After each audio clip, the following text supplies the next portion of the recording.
What's up, you guys? Sean Ross Sapp, managing editor of Fightful.com, FightfulWrestling.com, and of course, FightfulSelect.com. Head over, check out FightfulSelect.com. It's how we can bring you this show without doing ad reads. Today, I added a dark match commentary.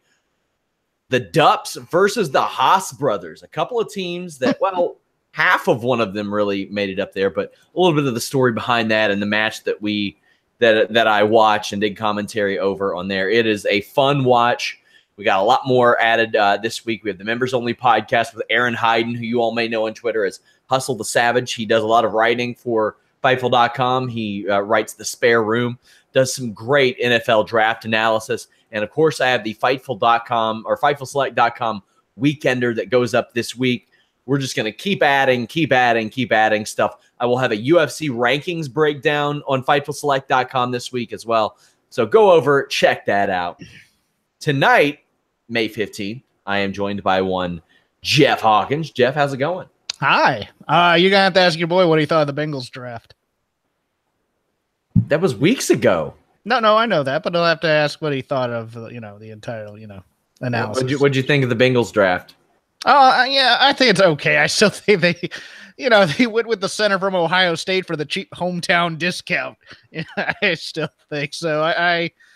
They always draft for 3 years in the future and hope people pan out. That's the way they go. So I never really look at it and go, oh man, I think it's really good this year. They always, Vontaze Burfict wasn't drafted. So, their best players always seem to come from these random signings. So I'm going to wait. I see what you're doing. Just because Anna's not on the show anymore, you think you can be sports lord. Can't be sports lord just because Anna's gone. It's not the way it works. Okay. I'm sports lord. I'm wearing the Bull shirt, supporting them. The night of something actually relevant, the NBA draft lottery, didn't work out for the Bulls. Fixed. However, it did work out for someone else in Chicago, namely the All In crew. Yeah. Pretty well. I whiffed on that one. I gotta be honest. I whiffed on that one. I thought they'd need a big main event, or I think they need a hard sell at that press conference, or I thought, they'd sell 5,000 on the first day and then they trickle in. Nope. Got all 10 grand within a half hour. So, sometimes you get it wrong. So I've got some more in the Fightful Wrestling Weekly. By the way, I break that down every week on FightfulSelect.com, as do our friends at Pro Wrestling Unlimited. Go give them a thumbs up and subscribe to them on YouTube. But I was told that they were hopeful, or at least their PR was hopeful, for 7,000 first day. They got 10,000 in 30 minutes. Good on them. It can't be viewed as anything but a success. No, the goal was to sell 10,000. You sold 10,000, and I don't.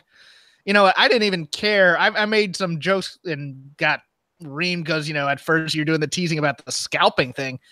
Look, if scalpers buy the tickets and that gets them to 10,000, that means they find value in it. That means it's a hot kind of thing that they expect to be able to get rid of those tickets on. And I couldn't even do that for an NXT in Hollywood once. So, but it still counts as sold tickets. So, you know what? There's no asterisk by it or anything. Their job was to sell the 10,000 tickets. They sold the 10,000 tickets. Boom. Maybe the should have ran Staples joke can now be should have ran Allstate.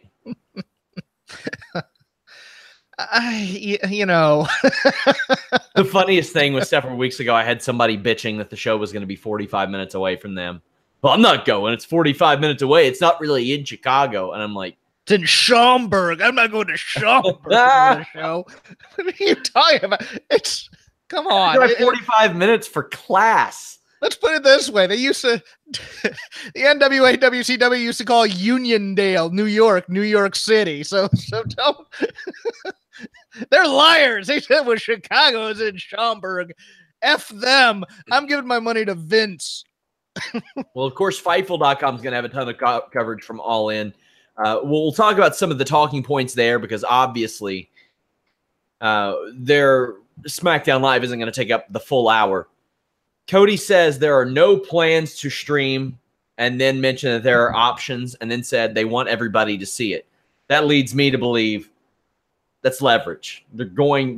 I would imagine that they're going to stream this and they're evaluating options. That's the quick sellout means that you can now have streaming as an option, because if you put it in before the sellout, people may not come. So the old blackout. That's NFL blackout type of stuff. Yeah, and he made those comments before they sold out. That's worth noting. Yeah. There were people that said maybe they should do it on Twitch for free to build goodwill, and I was like, you know what?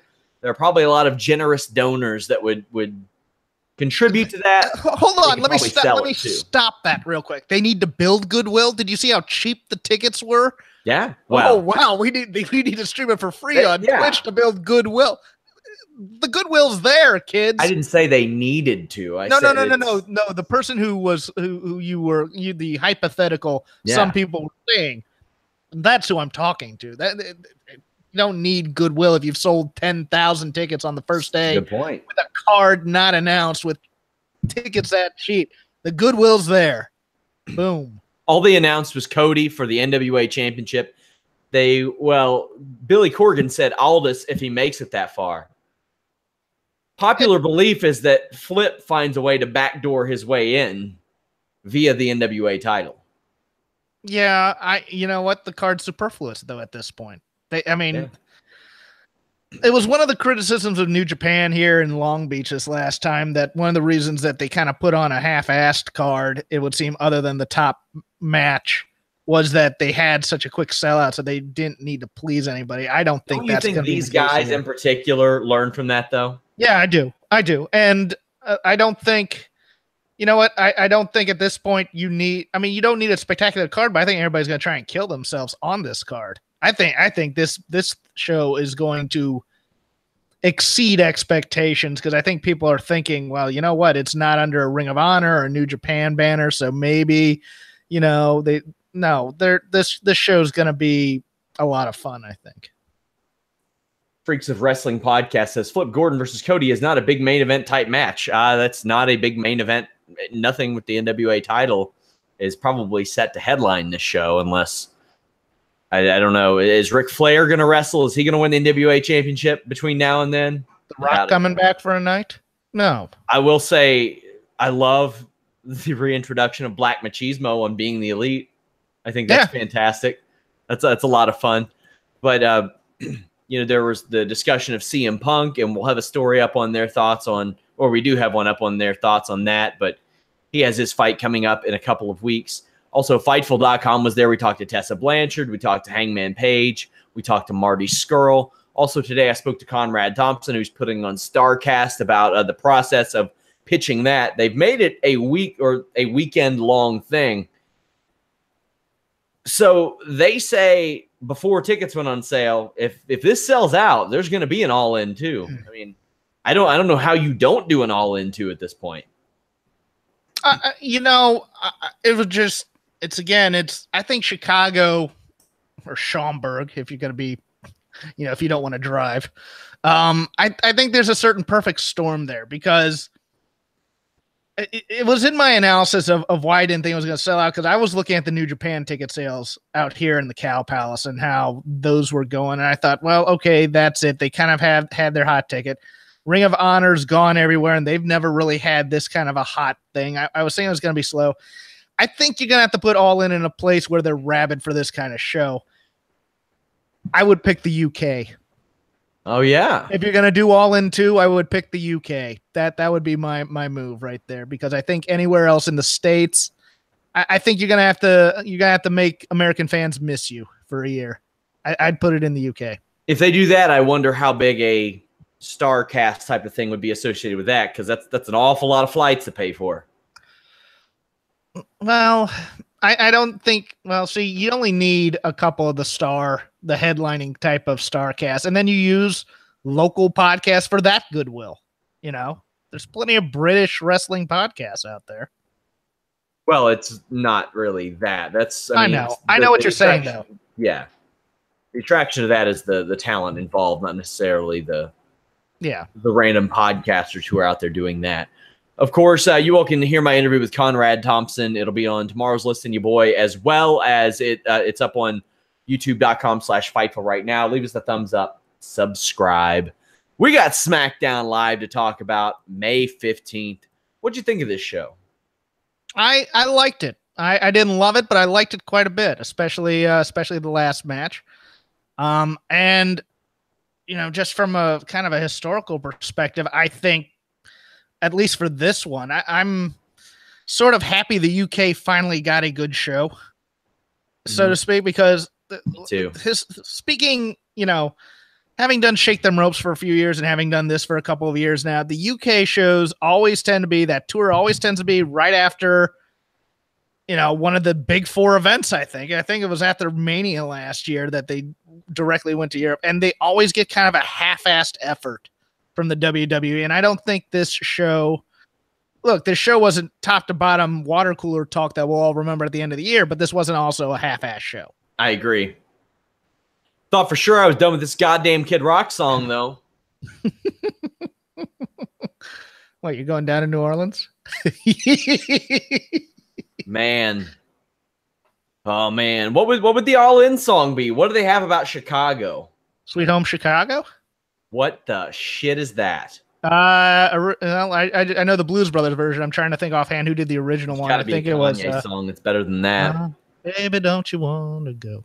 Yeah, forget I asked. No surprise, Daniel Bryan gets an amazing reception. They won't even let Renee Young speak. Daniel Bryan says he was happy just to be back, but not anymore. That's not enough. He wants to become WWE champion. This brings out Big Cass, who says the only reason he tapped out to Bryan was so he could get up and kick Bryan's ass again. I like that line. I thought he delivered this promo very, very well. He mocked the crowd. I thought that he echoed the voices of all those people you see online that are like, Daniel Bryan ain't believable. He's too little. I think he's really good at echoing those people. I think he went a little over the top with it, but I liked it overall. I think the clowning it wasn't that he went over the top. I think it lasted a little too long before Bryan punched him in the face. So about that, Bryan beat the shit out of Big Cass. Yes, this was good. I liked this because look, I'm going to tell you something. They've been presenting Bryan a little bit in the wrong way.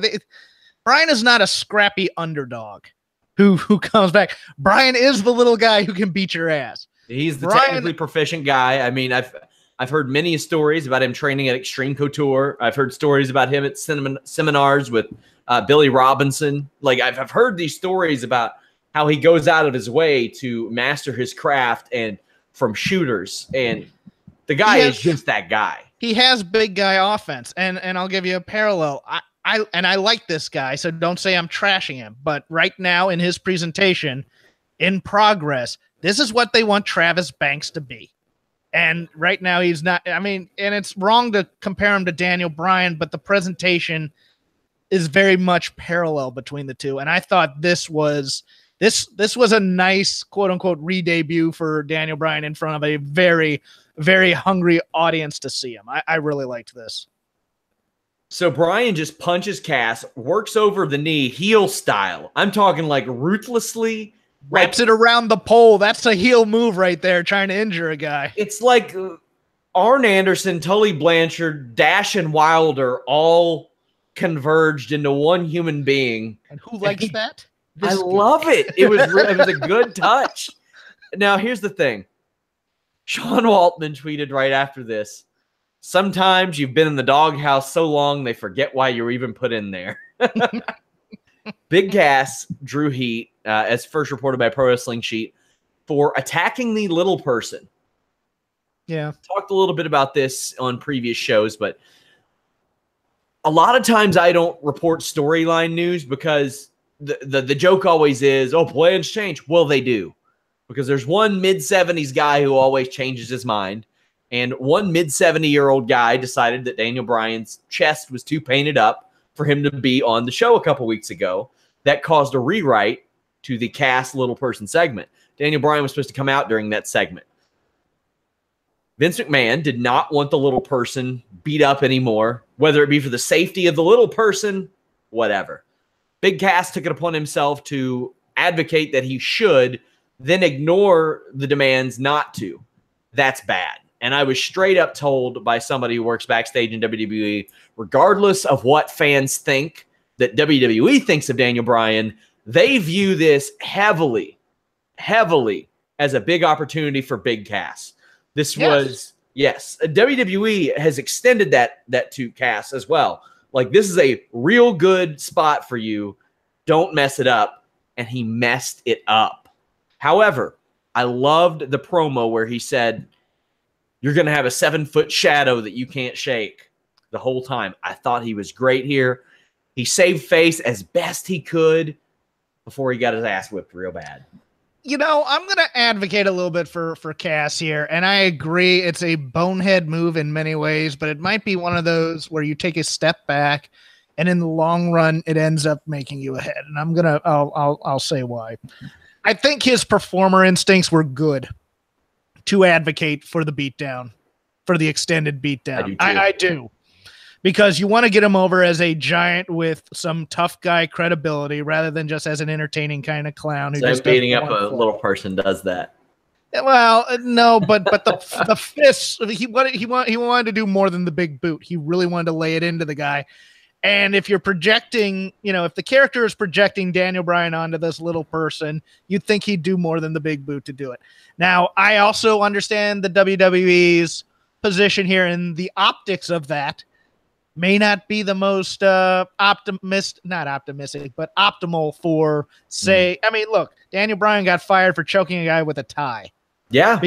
Because toy retailers got angry. Oh, okay? Baron Corbin got heat and had his briefcase taken from him because he dared question the instincts of a CTE specialist when Baron Corbin is, from everybody I spoke to backstage, very well read on the subject, very educated on the subject.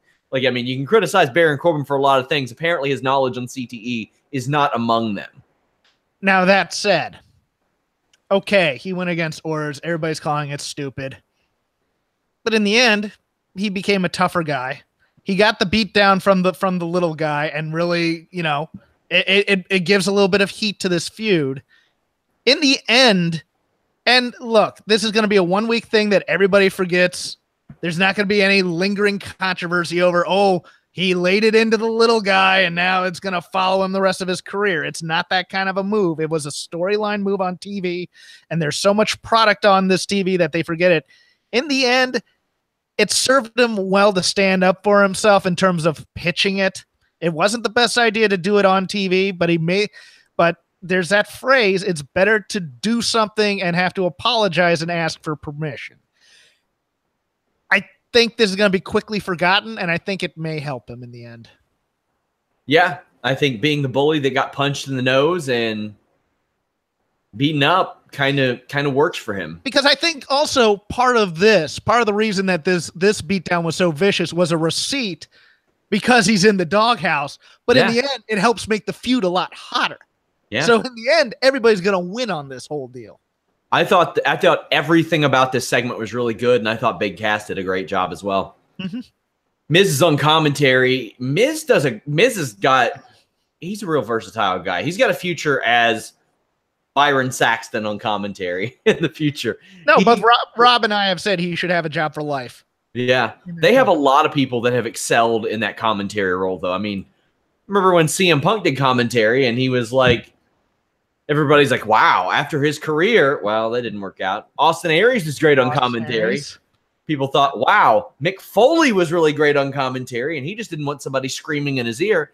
There have been no shortage. It's just when they're molded, it doesn't always work. I mean, I listen to Colt Cabana, and I think Colt Cabana is one of the greats on commentary right now, too. He does very well. If Mandy Leone is putting on a move wrong, Colt Cabana's like, she needs to adjust that, or else Homegirl's going to get out of it. There are little things like that. Don Callis is really good. So when I hear somebody pop up on WWE commentary and they just do decent, I'm like, oh, shit. While we're on commentary, I thought Corey Graves was pretty good tonight. I did, and I think he's much better on the SmackDown team because he does kind of play pure heel on this show. On Raw, he has to pivot because he's always on his toes to wait to see if Coach or Booker or Michael Cole say something stupid, and he has to pivot to the opposite reaction in order to take him on in terms of the face-heel dynamic. I think here he's a lot more comfortable.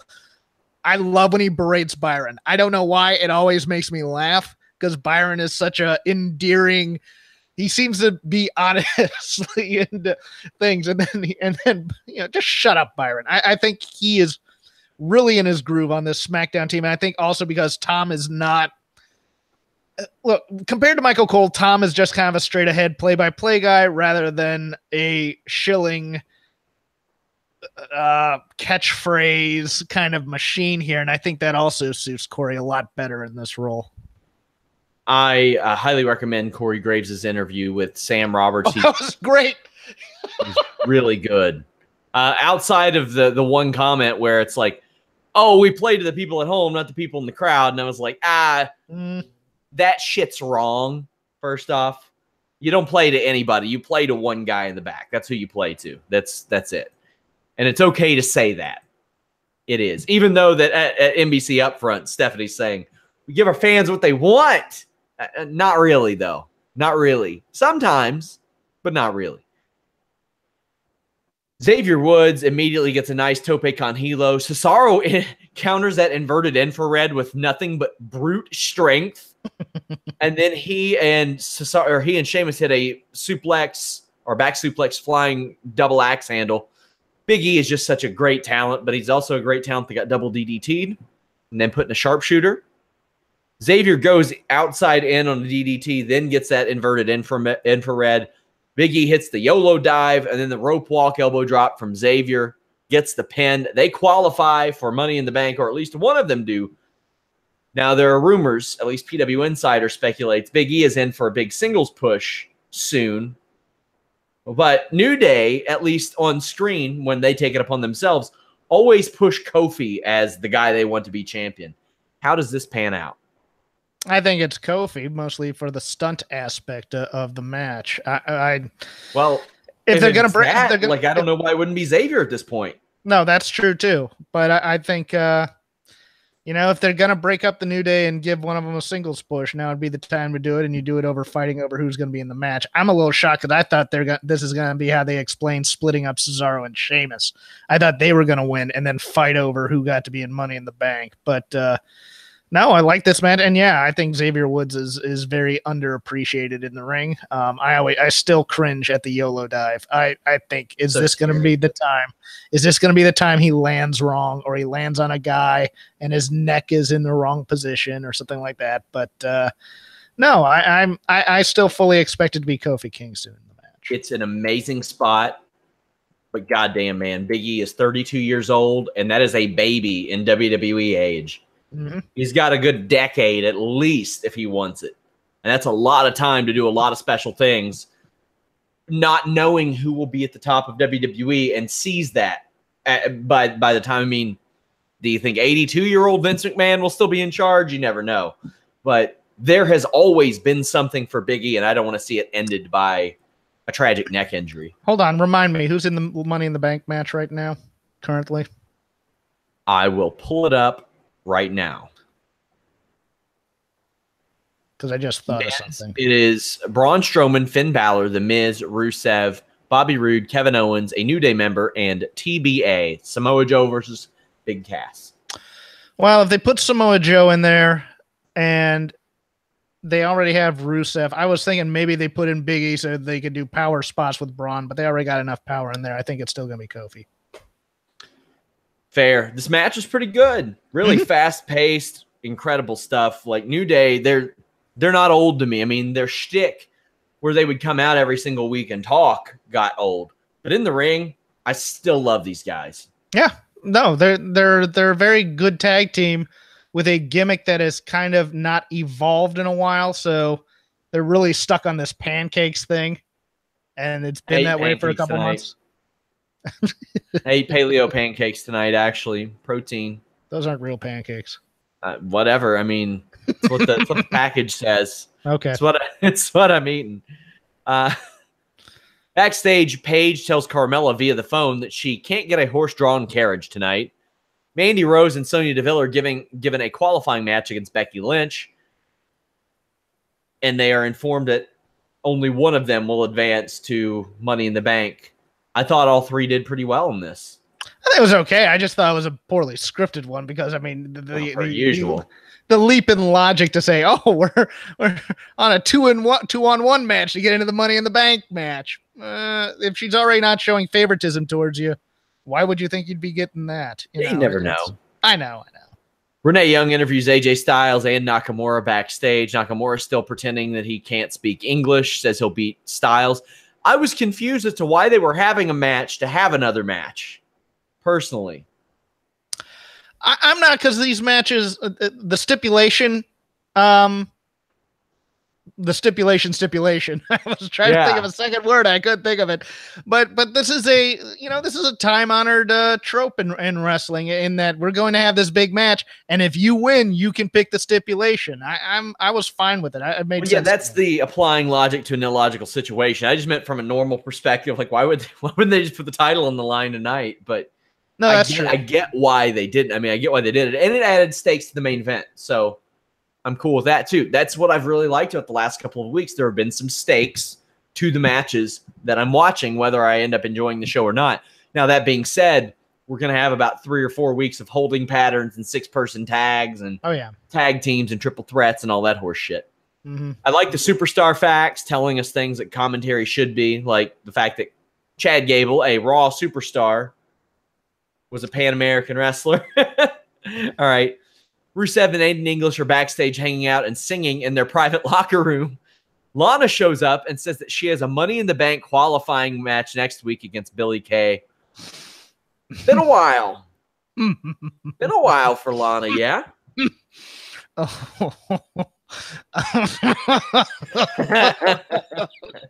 Someone might die in that match. Yeah. And here's the thing. We don't got a goddamn clue who. No. Hey, you know what? Might be Peyton Royce. She's near the situation. I did like. I'm hoping. I'm not fully in on this yet, but I'm hoping they've now dropped the Lana is going to be the split of the team, and maybe they're all together. I think they as a threesome make a great unit. You pervert. Yes. Yes, it is. And a lot of people are like, oh, Lana never wrestles. No, Lana has been wrestling. She has just not been wrestling near a camera. But my cynicism says Billie Kay is going to murder death her to keep her out of that Money in the Bank match, and then Lana will blame Aiden English for it. Yeah, it could happen. Lana has actually been teaming with the Iconics on this European tour. She worked Naomi for a series of matches in April. She did, I think, about 6 or 7 matches in March. She has been wrestling pretty consistently ever since, as far as I can tell, almost a year now. Outside of last December, she didn't wrestle a lot. So she's been doing it. So we'll see how much it's paid off next week. We also see Samoa Joe doing a selfie promo, informs Big Cass that he's going to whip his ass. I believe it, as I believe most things that Samoa Joe says. Get in my veins, Joe! Get in my veins! He's fainting. Oh, I watch Joe promos and I just go, any era. You put this guy, you put a camera on him and you let him talk to the camera, he's over. He's the guy. He is the guy. He's the guy I want to watch. I want to see him beat up everybody. I believe that he hates Cass with the passion of 1,000 suns. I do too. Yes. For daring to sign on the dotted line. Samoa Joe hates it. Oh, it gives me chills just thinking about it. Jeff's about to start stealing Rob's laptop to pawn it off so he can afford more Joe promos. Mm-hmm. The Iconics aren't as hip to the selfie promo technology, but they cut a good one. Fine. I thought this is good. I do. I think they're a great act right now. I'm waiting for the in-ring stuff to catch up a little bit, but I like them. So they get some more rope. Andrade Cien Almas with Zelina Vega finally debuts. He defeated Jake Constantino wearing like the same gear I wore in my first pro wrestling match. Andrade Cien Almas is a breath of fresh air that this show needs. It's welcome. Won't say it needs it, but it's welcome. Gets a big overhand chop, double knees, hammerlock DDT. I love that move. Love the double knees as well. And then they wrote a promo for Zelina. Oh, they didn't write a promo for Zelina. They recycled the generic introduction promo for Zelina. That's what ticked me off. We're here to take over. There are people in the locker room. Not to take over. We're here. Yeah, no, he said to take over. That's right. I almost said it's either we're here to take over or we're here to cause chaos. How about we're here to win the title? How about you give me that? You know, we're here to take over because what? This is office politics. Yeah, that we're watching through the lens of wrestling. No, it's not. It's wrestling. That's, you know, I liked the introduction in terms of, okay, you showed off his moveset and then you give her that promo, and I think she does great delivery. But man, that is generic WWE. Create a superstar 101 on. Do you remember when they had everybody do the vignettes or the promo in the ring? My name is. Yes. Every time. And even Randy Orton kept it for years. Mm-hmm. My name is Randy Orton. We know who the fuck you are. You've been on this show for a decade, guy. Like, you're a meme now, for the love of God. Everybody knows who the hell you are. I actually had a person who wrestled at a developmental territory after it was no longer a developmental territory, saying that the people there were told by WWE to teach that and continued to teach it to wrestlers after that. I really hope that's been abandoned. That is so old.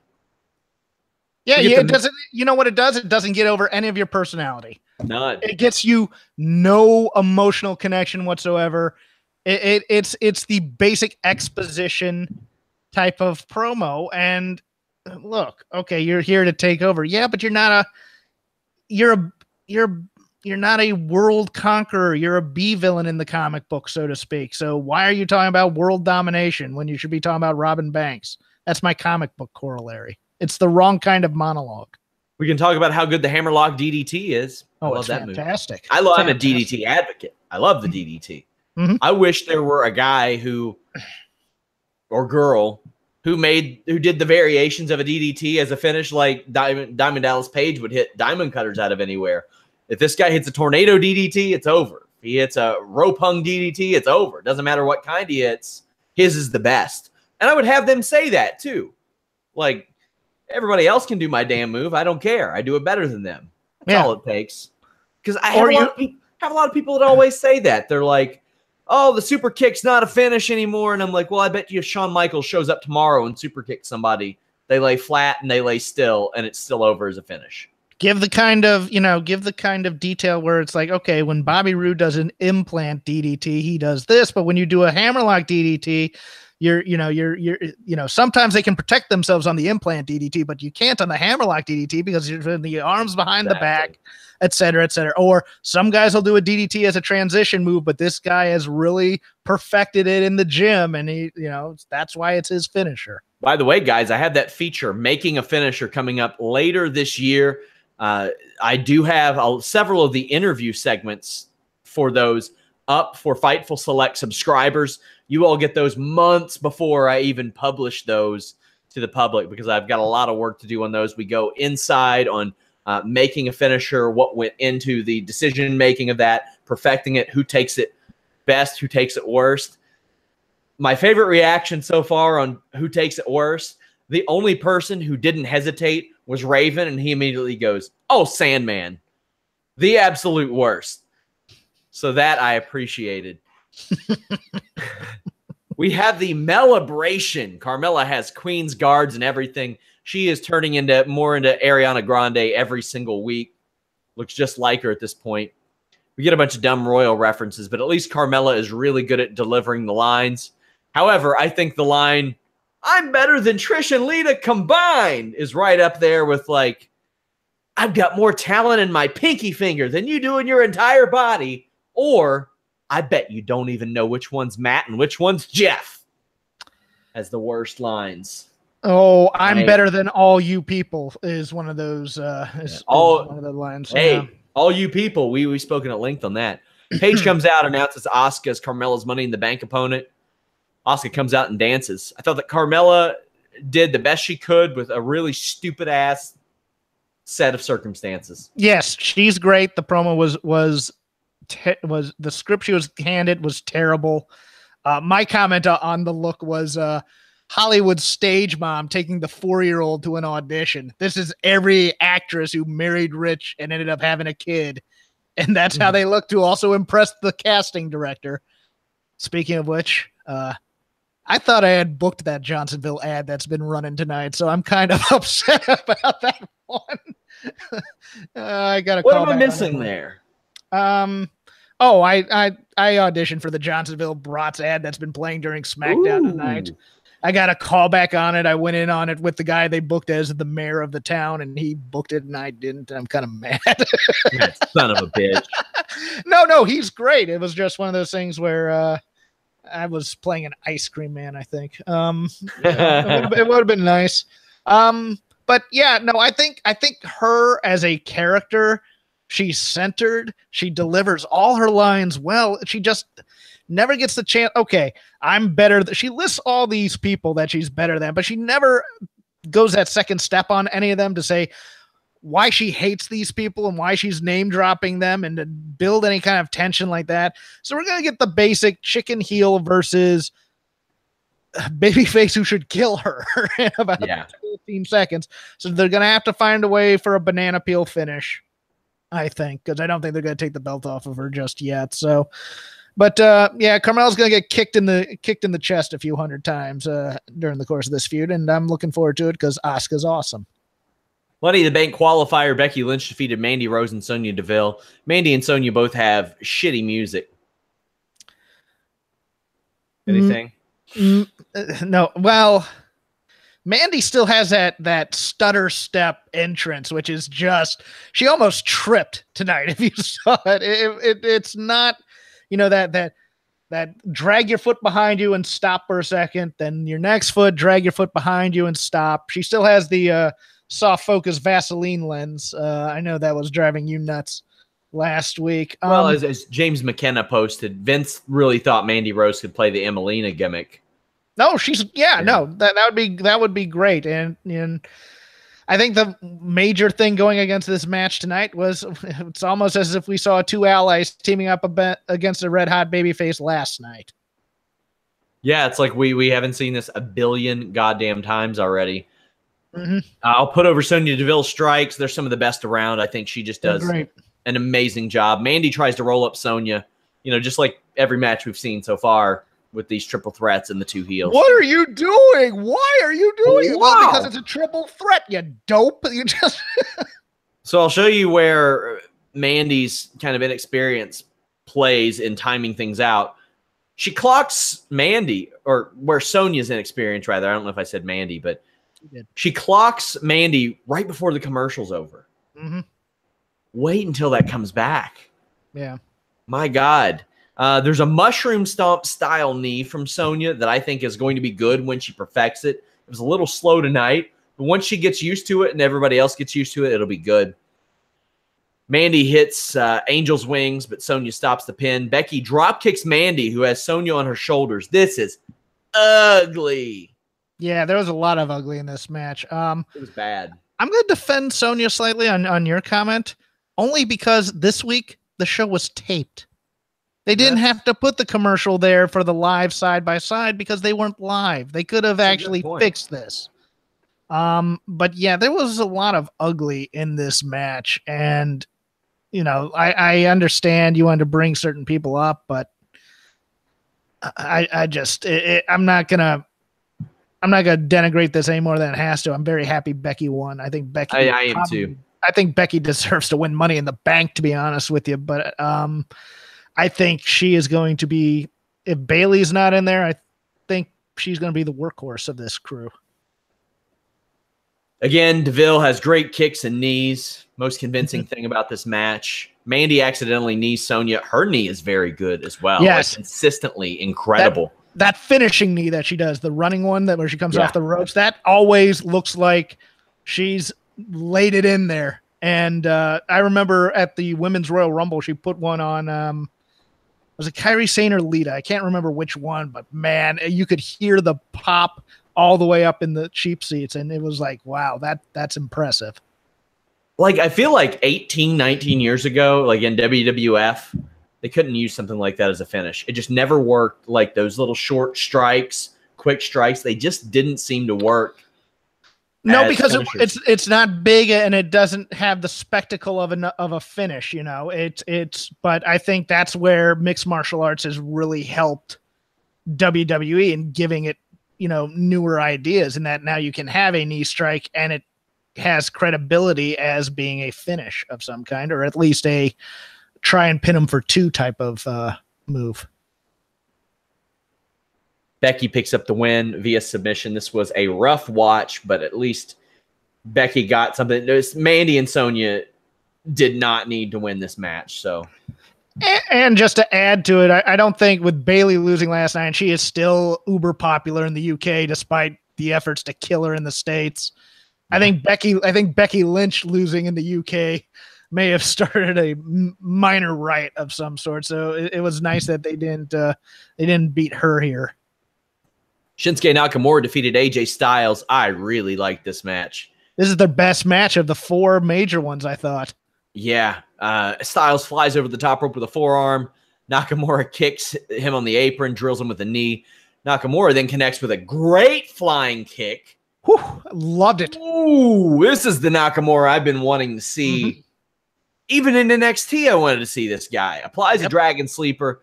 Styles gets out, runs a sliding forearm into Nakamura's face, follows with a sloppy inverted powerbomb. I think it was more on Nakamura than anything. But Nakamura fires back, easy for me to say, with a wheel kick, the kind that he lands with his ankle. And then the landslide for 2. I put in my notes, this was developing into the best match I thought the 2 have had since Wrestle Kingdom. They went back and forth with really stiff strikes. Styles gets tripped up on the top rope. He can't get the Styles clash, but does manage an Ushigoroshi. Nakamura hits a Kinshasa. Styles out at 2. Nakamura goes for another, but then Styles counters that with a spinning heel kick. Then Nakamura fakes being punched right in the penis and gets the pin after a reverse exploder and a Kinshasa. Damn, I love this match. This was good stuff. I thought that ending was clever as hell. Me too. I loved they put a little bit old school Eddie Guerrero there. You know, throwing the chair in somebody's hand and pretending he got hit. Love that. Love old school kind of heel weasel stuff. I thought, but man, I'll tell you something. I think they undersold it on commentary because they were trying to avoid saying he hit him in the back of the head. Because you could see Corey kind of take kind of a hiccup and go, he hit him. Well, the referee was distracted and he hit him in the back of the neck. And I'm just like, no, he clocked him in the back of the head. Yeah. And I know it's an uncomfortable thing with CTE and everything right now, but it's also a heel move to clock a guy in the back of the head when he's obviously not paying attention. I think it lost a little bit of a luster because of that, but this is definitely out of the big 4 matches that I've watched, including the Mania match I was live for. I thought this was the best.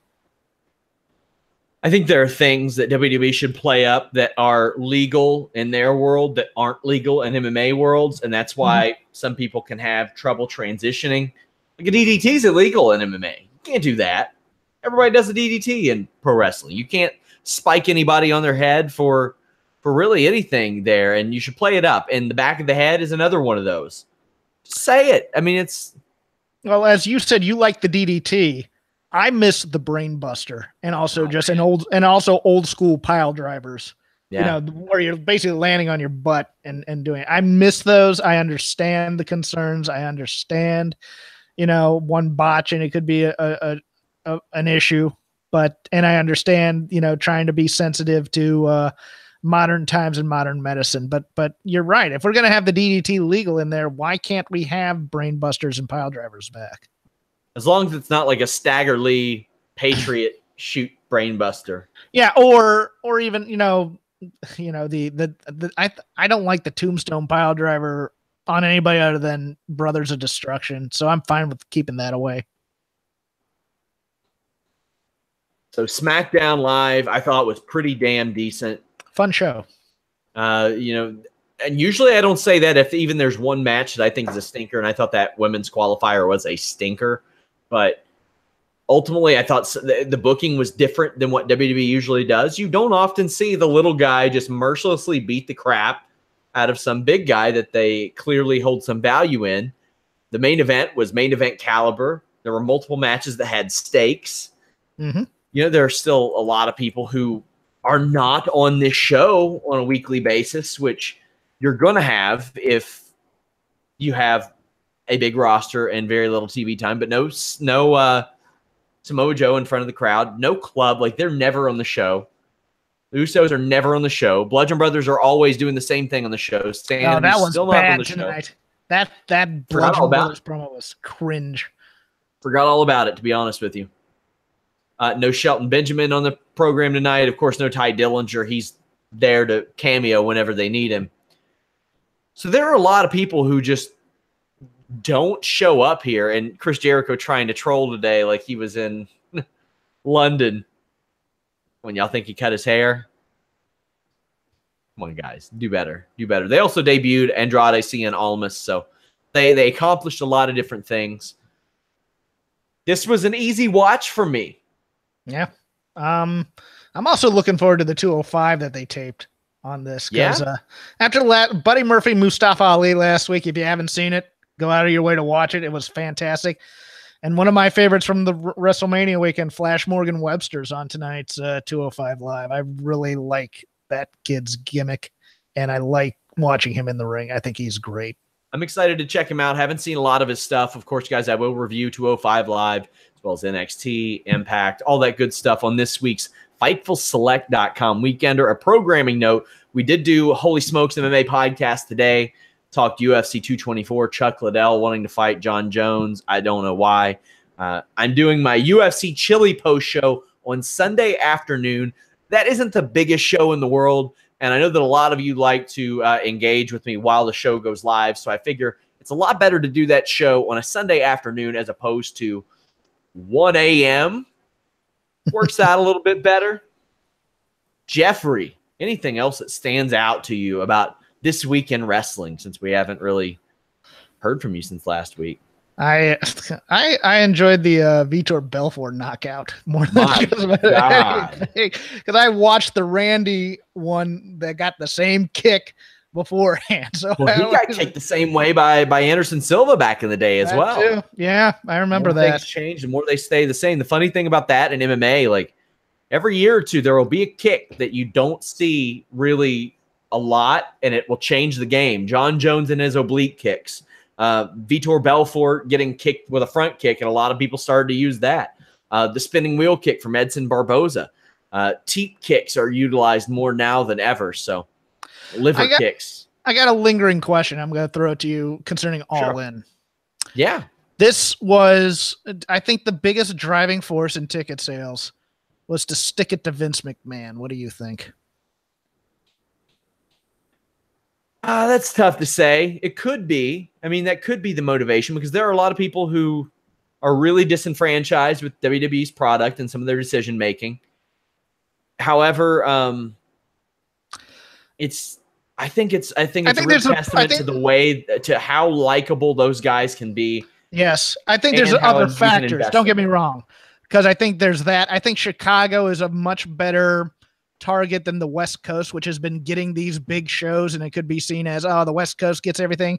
Chicago's kind of been underutilized. I think their goodwill helps a lot, but I think just the singularity of it being a historical thing and it not being WWE and people wanting it to succeed in the era of WWE being dominant, I think that was a big driving factor in getting 10,000 sold. That was a big factor in ECW having strong ticket sales, even to the point to where they died. Yeah. Imagine a company doing those kind of ticket sales and dying today. Mm-hmm. It's unbelievable to think, especially where we're in like a rights fees era and a VOD live streaming era. So, I mean, there are a lot of questions. Should this be called an independent event? It's promoted independently for sure, but it does feature a wealth of talent that is contracted. Like a ton of contracted people. So yes. I kind of do understand that disagreement, that discussion, because you got people from Impact, from Lucha Underground, from New Japan, from Ring of Honor, and they had to get permission to do that. I think, Independent is always a weird label when it comes to wrestling. It really is. Like, there are still people that say that ROH is an indie, and I'm like, man, if they're an indie, sign me up to be an indie. Mm-hmm. If that's the qualification, actually don't, because of the weird ownership situation there. But also, Kyler James, our social media manager, says, what are Jeff's thoughts on Ronda Rousey getting a title shot already? I think it's fine because I don't think they're going to give her the belt immediately. I didn't like the presentation at all. I thought that was terrible. I think it was one of the worst ways to announce a title match that they've ever done, to be honest with you. It kills. I think it kills wrestling to, oh, we're all friends and I want a title shot. Oh, there you go. We're a week after they introduced Jessamine Duke and Marina Shafir by having them call Becky Lynch, Bayley, Charlotte, and Sasha the faux horsewomen. Yeah, I understand trying to please your upfronts, and you know what, you could have done something over the top and terrible in terms of fake fighting up there, but I just think there's better ways to do this. But you know what, but since I don't think Ronda's getting the belt her first time out there, even if she does, but I'm fine with it. She was the most dangerous woman for about 3 years out there. I have no problem with it in terms of credibility. No issue whatsoever. Well, NBC's on my good side since they saved Brooklyn Nine-Nine. Maybe one of 3 or 4 network comedy shows that I have ever found funny. I like the show. I think it's only going to last 1 year, though. Probably. Guys, you can follow me at Sean Ross Sapp. You can follow Jeff at Crap Game 13. Jeff, what do you got going on this week? So we can shake them ropes. I'm going to have a little bit more on this All In, a little bit more on that Ronda Rousey thing. And I'm going to talk a lot about Roman Reigns because this is a fascinating situation to me. I think he may be beyond repair at this point, and what they're doing is a very cynical move that kind of feeds it, but I'll say that for the show. You can follow the show at Shake Them Ropes, and you can follow the host at his now new permanent account at Rob from Indiana. Guys, thank you all so much. Check out FightfulSelect.com. All kinds of new content up there. I have Raw and SmackDown production scripts. If you just want to take a look at what they look like, I'll have early access to the Fightful Wrestling Weekly. I'll have I do have the dark match commentary up there. I'll have the UFC rating or rankings breakdown, members only podcast this week, as well as the Fightful Select Weekender. Follow me at Sean Ross Sapp. Follow us at Fightful Online. We are out.